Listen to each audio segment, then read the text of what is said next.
Thank you so much, Ms. Rudisell. That was really helpful. It was wonderful to get that insider's account of what's going on in the administration. Before we move on, we wanted to provide all of you, that is the audience, a few moments so that we could take a couple questions that are directly for Ms. Rudisell. Remember, you can use on your screen either the raise your hand function or the ask a question function on your screen if you have a question specifically for Ms. Rudisell. Remember, there'll be more time for Q&A at the end of all of our presentations. I'm going to ask WESC Coordinator Amy Nagel to manage the questions now. Amy? Great. Thank you all so much. And we have had some questions come in, so I do want to underscore that if you've got a question, type them in, and I'll be able to read them aloud, or feel free to raise your hand. And I have gone ahead and also allowed Inger's mic to be on, too, in case, Inger, you want to jump in as well. But the first question here is related to return on investment. What's, Shannon and Inger, what is your read about the evidence around return on investment for investing in childcare? And the questioner goes on to kind of pose a question about the relative importance of what they pose as investing in women in the sort of workforce and the relative importance of sort of direct investment in childcare. I wonder if you could speak to those topics. You know, one thing that Inger referenced at the beginning that I think was a really useful piece of research that came out recently was the NICHC study that has been going on. It's a longitudinal study, and we had our 15-year-old follow-up findings, and it found still small, I think I should say small, but detectable impacts at age 15 on academics and behaviors that track back to the quality of care that kids were in before they entered school. So, you know, that was really striking to us, and it's a little more recent, I think, than some of the research on investment that looks back at demonstration projects that were, you know, happened in prior decades. So that was one that was very resonant with us. I mean, obviously, here at the Child Care Bureau, we think that investing early has tremendous impact on both things at the same time. I mean, we see it as economic development. We see it as workforce development of low-income, primarily working women. 90% of people who receive a child care subsidy are single parents, and you can imagine most of those are female. And then investing in the future workforce, it really is all linked in our minds with child care. Inger, did you want to add anything? Yeah, sure.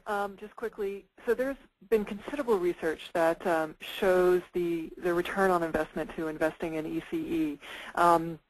One study that I'm familiar with looked at, it was a comparative analysis that looked at the difference between investing in traditional business subsidies and investing in ECE, and it looked over about a 40-year time horizon. It was a model developed by an economist. I'm forgetting his name in the university. I can share with you that information if you're interested later.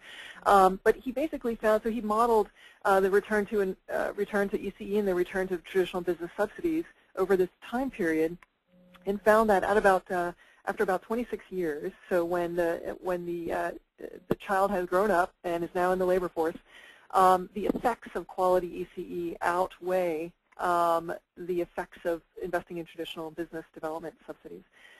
So there are more jobs created, more positive impact to the local economy through investing in ECE than traditional business subsidies.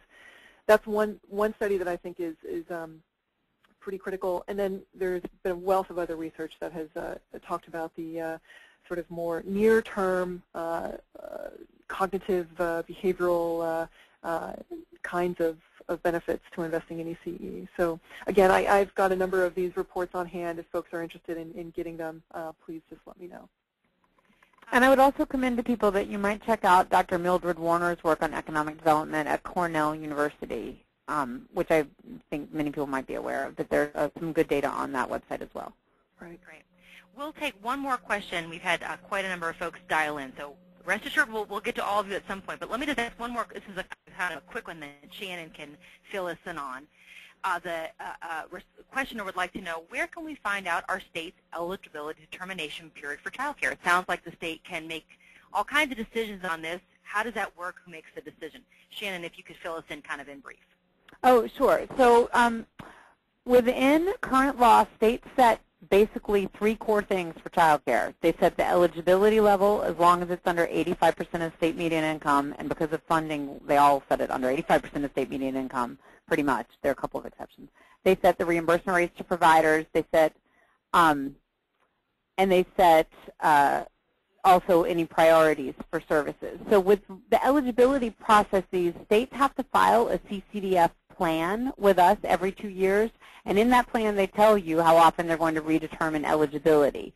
So that's frequently on the state's child care website.